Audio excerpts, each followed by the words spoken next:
जय महाराष्ट्र. नमस्कार. मी मयांक भागवत. तुम्ही पाहताय आमचा विशेष कार्यक्रम मधुमेही आणि कर्करोगी भारतीय. आम्ही असं म्हणतोय कारण भारताला चिंतेत टाकणारा एक अहवाल वर्ल्ड हेल्थ ऑर्गनायझेशनने प्रसिद्ध केलाय. कॅन्सर आणि डायबिटीज सारख्या आजारांमुळे दर 4 भारतीयांमध्ये एकाचा बळी जातो असं या अहवालात म्हटलंय. मुख्य म्हणजे तरुण आणि कार्यक्षम वयोगटच या आजारांना अधिक बळी पडतोय. भारतासाठी ही नक्कीच चिंतेची बाब मानली जाते. भारतीयांनो सावधान. आता वेळ आली आहे स्वतःवर लक्ष देण्याची. कॅन्सर, डायबिटीज दर 4 लोकांमागे एकाचा बळी घेतोय.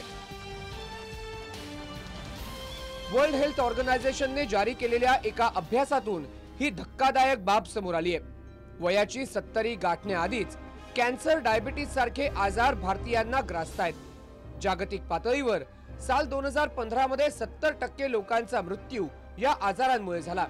हा आकडा 2012च्या तुलनेत 42% वाढलाय. त्यामुळे राष्ट्रीय स्तरावर या आजारांना रोखण्यासाठी उपाययोजना करण्याची प्रकर्षाने गरज निर्माण झाली आहे. भारतीयांसमोर कॅन्सर, डायबिटीज आणि हृदयविकाराचं मोठं आव्हान आहे. 30 ते 69 वयोगटातल्या 55% लोकांचा अकाली मृत्यू या आजारांमुळे होतोय. तरुण आणि कार्यक्षम वयोगटच या आजारांना बळी पडतोय.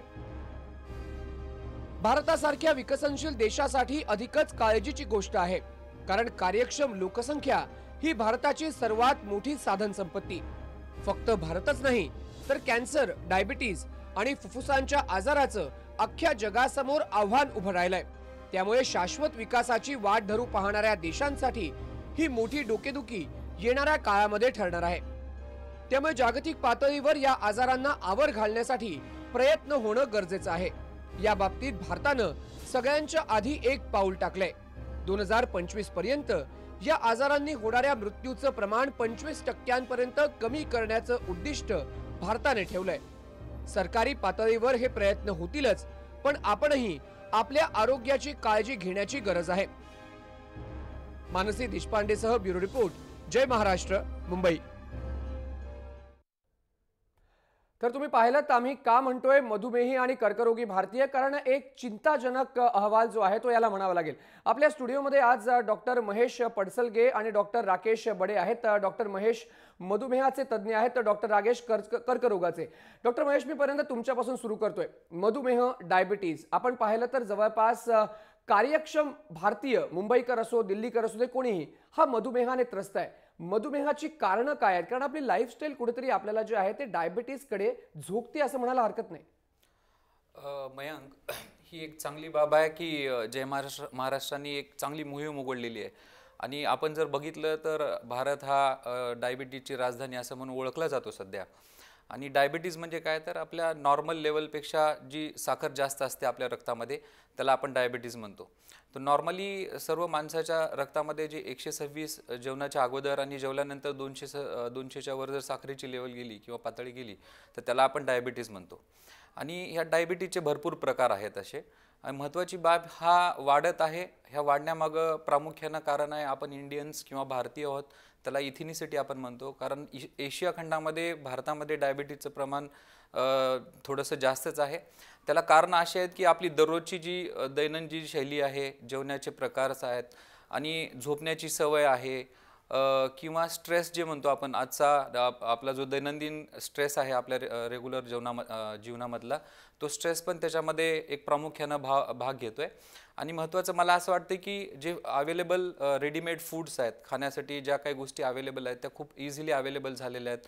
त्यामुळे आपण इझिली चलत चलत रस्त्याने जाताना सुद्धा वडापाव किंवा समोसा अशा गोष्टी एकदम कुणालाही अवेलेबल आहेत. आणि त्यामुळं लठ्ठपणा वाढतोय. आणि लठ्ठपणा एक प्रामुख्यानं महत्त्वाचं कारण आहे. आणि महत्त्वाचं म्हणजे डायबिटीज हा पाश्चिमात्य देशापेक्षा आपल्याकडं जवळपास 10 वर्षांनी लवकर येतोय. ती चिंतेची बाब आहे. कारण डायबिटीज होणं ही खूप मोठी गोष्ट नाही आहे. डायबिटीज झालं त्यानुसार आपण जर त्या पद्धतीची ट्रीटमेंट घेतली तर चांगली गोष्ट आहे. पण सगळं महत्त्वाचं म्हणजे ते 10 वर्ष लवकर आल्यामुळं त्या माणसांचं पुढचं फ्युचर लाईफ जे आहे, भविष्य जे आहे, त्या डायबिटीजच्या बरोबरच्या ज्या गुंतागुंती आहेत त्या पुढे जास्त होऊ शकतात ह्या माणसांना. त्यामुळं तातडीची काळजी घेणं म्हणजे पण गरजेचं आहे. डॉक्टर भारत हा सध्या यंग इंडिया नावाने ओळखला जातो. आपल्याकडे जवळपास 65% असे लोक आहेत जे 25 ते 55 म्हणजे ही वर्कफोर्स आपली आहे. ही जर वर्कफोर्स डायबिटीसमध्ये जात असली किंवा डायबिटीसकडे झुकत असली तर याची कारणं काय असू शकतात किंवा लोकांनी कसं ओळखावं की डायबिटीस झाला आहे किंवा नाही, किंवा काहीतरी खात्री करून घ्यायला एक काही पॅरामीटर्स आहेत? तसं पाहिलं तर डायबिटीजमध्ये सिम्पटम्स असतात. ते सिम्पटम्समध्ये जास्त वेळा तहान लागणे किंवा लघवीला जास्त जाणे, रात्री लघवीला 2-3 वेळा उठणे, चक्कर येणे किंवा एकदम घाम येणे, काम करण्याची ताकद कमी होणे, अशा बऱ्याच पद्धतीचे सिम्पटम्स असतात. पण सगळ्यात महत्त्वाचं हे जे सिम्पटम्स किंवा लक्षणं आहेत हे फक्त 20 ते 30% लोकांमध्येच अवलंबून असतात. तर त्यासाठी बाकीच्या सगळ्या 70% लोकांमध्ये जे डायबिटीस आपण निदान करतो तो आपल्या रक्ताच्या चाचणीवरूनच करावा लागतो.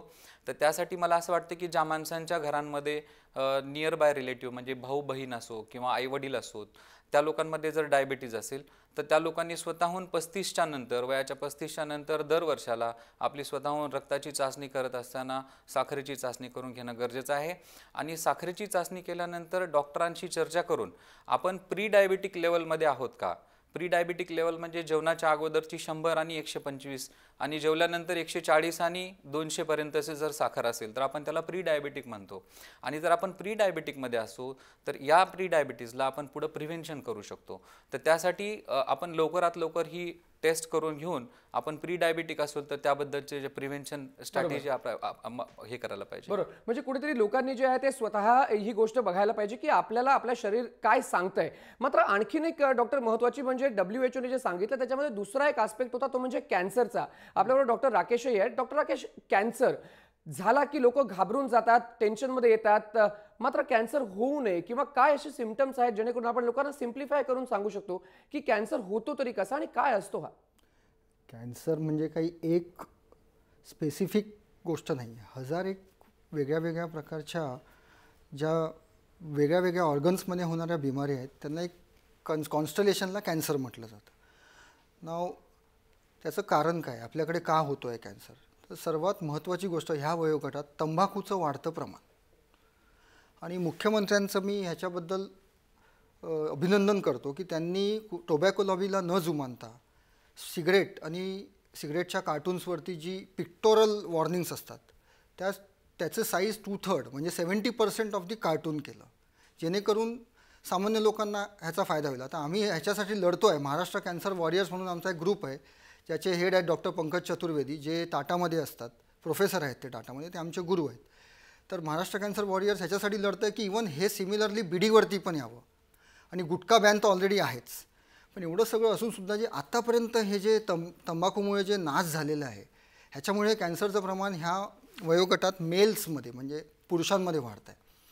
स्त्रियांमध्ये ब्रेस्ट कॅन्सर आणि योनीचा कॅन्सर म्हणजे सर्वायकल कॅन्सर हे 2 मेन महत्त्वाचे कॅन्सर असतात. ब्रेस्ट कॅन्सर का वाढतं ह्याचं एक काही खास कारण नाही आहे, पण नॉर्मली 40 वर्षानंतर मॅमोग्राफी ही टेस्ट करून घेणे, त्रास असो नसो करून घेणे आणि आपल्या चांगल्या फिजिशियनला, आपल्या कुठल्याही चांगल्या तज्ज्ञांना दाखवून एकदा स्तनाची तपासणी करून घेणे, हे एक बेसिक सल्ला मी सगळ्या स्त्रियांना देईल. म्हणजे डॉक्टर एक तुम्हाला दुसरा एक प्रश्न विचारायचा आहे तो म्हणजे महिला आणि पुरुष या दोघांमध्ये कॅन्सर जे वाढत आहे त्याची कारणं काय असू शकतात? मात्र एका छोट्याशा ब्रेक नंतर आपण डॉक्टर महेश आणि डॉक्टर राकेश यांच्याकडनं जाणून घेणार आहोत की कॅन्सर आणि डायबिटीज याला जर प्रिव्हेन्शन करायचं असेल तर तुम्ही काय करू शकता आणि कशा प्रकारची लाईफस्टाईल तुमची असली पाहिजे. एका छोट्याशा ब्रेक नंतर आपण परत येणार आहोत. तुम्ही पाहत राहा जय महाराष्ट्र.